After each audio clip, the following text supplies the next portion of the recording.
Hello, my name's Laura from Mind Nourishing, and in today's video we're going to be learning about eating disorders, and in particular about whether your eating habits are causing you harm. So we know that eating disorders can affect anyone, and it doesn't matter your background, your age, or even your gender.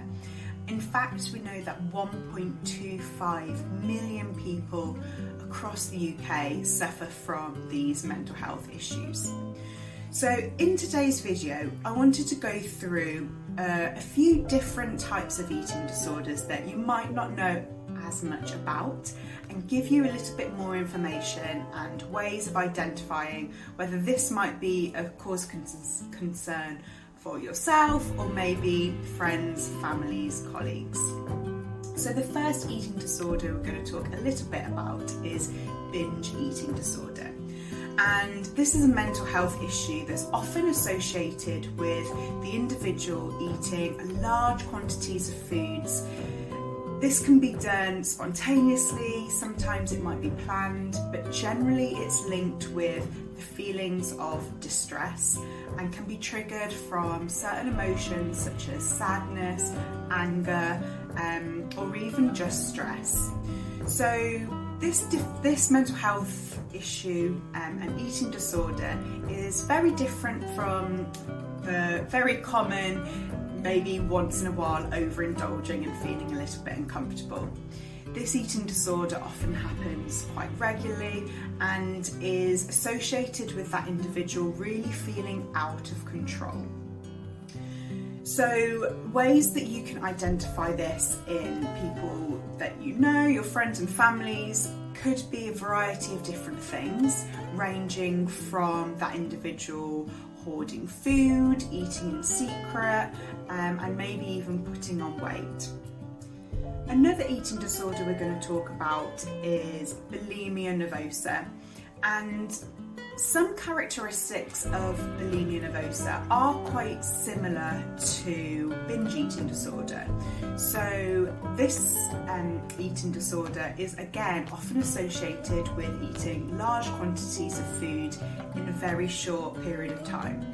So the individual might eat really fast, large quantities of food, and again have that feeling of not being in control.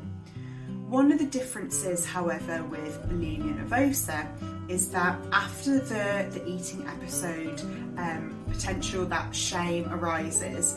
Rather than just continuing with their day, there's often compensatory behaviours that arise after the binge.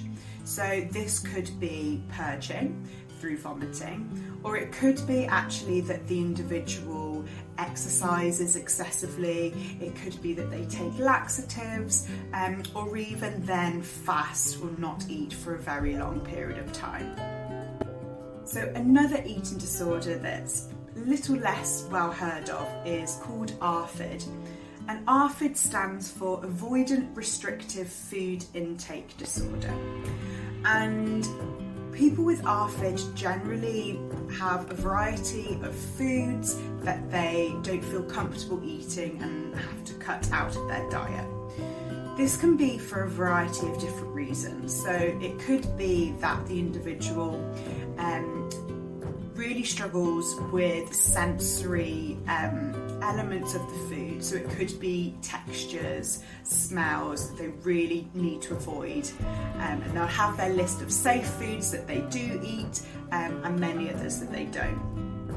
Other people, their ARFID might have stemmed from a fear of choking or being sick, maybe after a traumatic incident, or witnessing an incident, and that really stems their mental health eating disorder, that they then struggle then to eat food.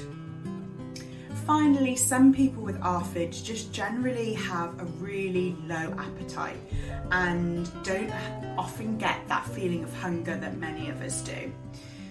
This can mean that many people that are struggling with ARFID might be of quite a low weight, they might avoid a lot of foods, might not get as much pleasure from foods, and this can again be identified in children, teenagers, and even adults can struggle with ARFID. So Other eating disorders that you may or may not have heard of are things like anorexia or even orthorexia, which is the wanting to be totally healthy orthorexia, and just being so concerned about everything being quote unquote perfect that this becomes a real issue. So as you can probably imagine, eating disorder behaviours can really change depending on the type of eating disorder, the individual, as we are all very unique. However, some things that you might want to look out with your colleagues, friends, or even in yourself is a sudden change of weight, whether that's weight loss, weight gain, maybe an over-occupation with food, thinking about food all the time. And many people, eating disorders are linked with other mental health related issues. So it may be that you might notice that someone's particularly anxious, they might become even more isolated than they were before, or even struggle with things like depression.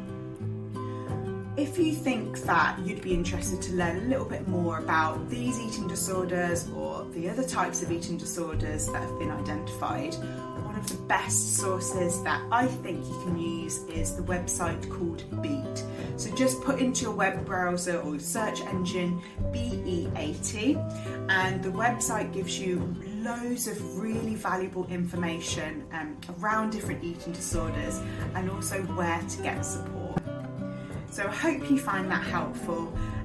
Make sure you do check out the website just to learn a little bit more, and hopefully speak to you very soon.